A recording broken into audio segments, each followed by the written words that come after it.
no lives matter. So it's a straight war. I'll be real with you. It's war. We're at war. This isn't like they say. There's no friends at war. So I respect the guy. As you said, he's done well, all that good stuff. But we're fighting. Sparring videos. That I agree with that. If we're gonna see that clip of you knocking this guy down, we want to see at least a full round. We want to see what you're actually doing. If you're gonna show us knocking this guy down, show us more. Is his opponent any good? Okay, that's another very good question. His opponent may just be, and we couldn't really see much of him there. He didn't really throw a shot. His opponent might be a nobody. His opponent might be a guy who started box fit a few weeks ago. So that's a very good point. It's things like this we have to actually ask when we, boxers essentially putting up videos of them knocking people out. Who is this guy? You need to know that, because then that kind of qualifies that knockout or knockdown to be good or bad. Cheap. Anthony Joshua makes it clear he doesn't buy into Jake Paul's knockout sparring clips, calling them exaggerated and staged. He believes real sparring is about equal intensity and honest competition. Still, Joshua gives Paul credit for stepping into the ring, saying he deserves respect as a boxer, even if the hype is overstated. That's everything wrong with the sport. I think as a boxing purist, it's quite upsetting to watch, young fighters struggle to pay the bills and struggle in little shithole gyms around the country trying to get big money fights and going through the Olympics and going through the amateurs and not being able to pay their bills. And I understand how frustrating that can be.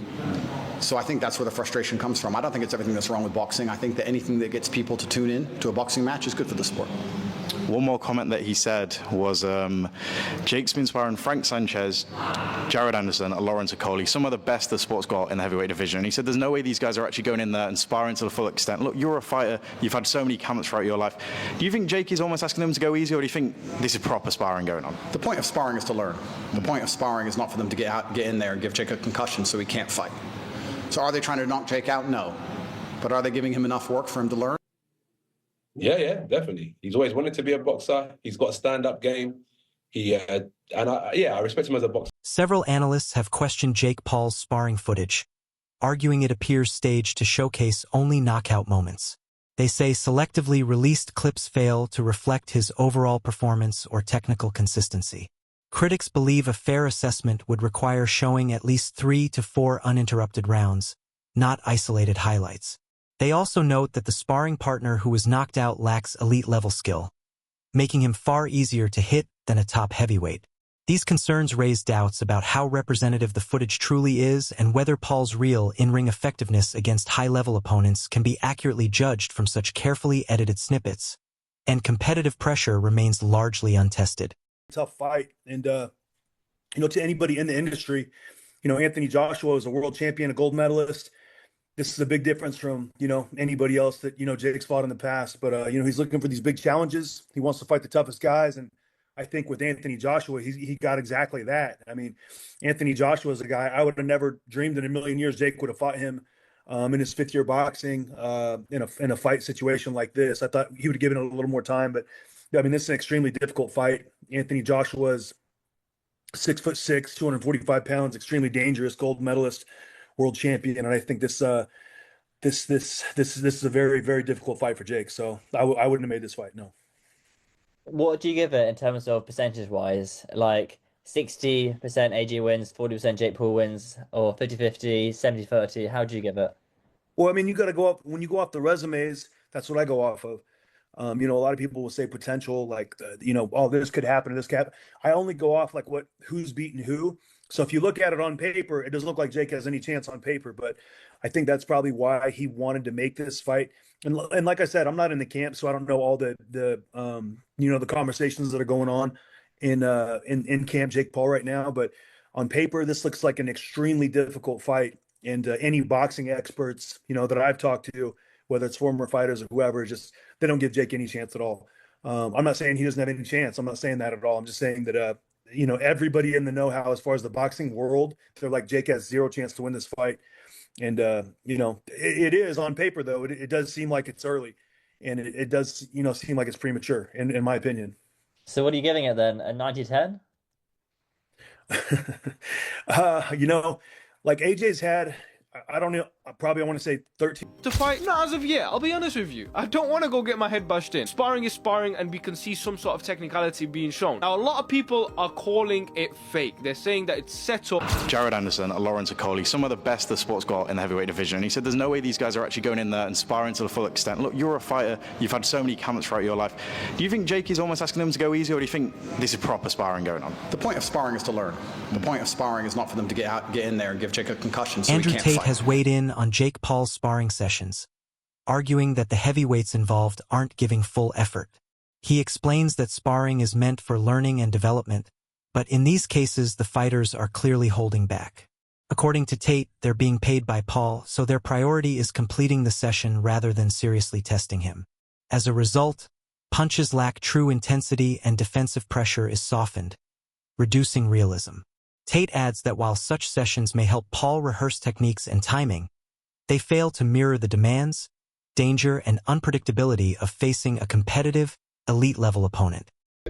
Go on, I watched him knock out Francis Ngannou inside 2 rounds. Yeah, How can that go 3 rounds with Well, Jake Paul? it's very hard to knock out somebody that just hasn't come to fight and somebody that's just trying to survive. And that's what I think will happen to Jake Do you think Paul. he'll run? I think and get on the he'll ropes and run move like a around? thief in the night. Once he sees the size of Joshua, those little 10-ounce gloves that they're going to be wearing, he's going to be petrified, and his backside will fall out. I went to the press conference in Miami for that a couple of weeks ago, and he was planning to motorboat AJ, and he thought differently of it when he was standing with Good him. luck with that, mate.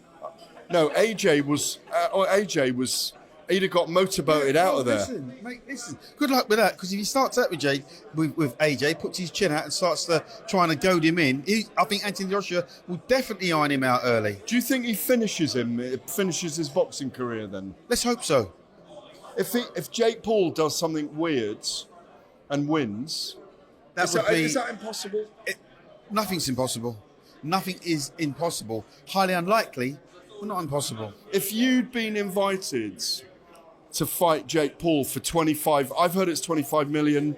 That's me behind the scenes. Other people have told me it's 60. Other people have told me it's more for Anthony Joshua. If you had been a current world champion and you'd been offered that fight with Jake Paul, would you have taken it? 100%. So he had to take it.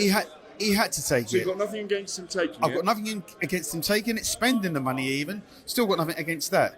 My concern is for the health and safety of Jake Paul and the sport of boxing. Because boxing will be pulled into the dock if something happens to Jake. It would And- never have been licensed. Couple millimeters to this camp. I'm not gonna lie, this sparring, the heavyweights, my nose has slight little something in there. A guy by the name of Frank Sanchez, he definitely cracked it a little bit. But yeah, man, it's bad. Wait, hold on. Look at that, dude. I'm like Squidward, dog. But don't respect me for getting in there. Respect me when I beat his ass. I'm not just walking into a fight. I'm going to win. That's what's gonna shock the world. I will become the king of boxing. Comment sections filled with disappointment.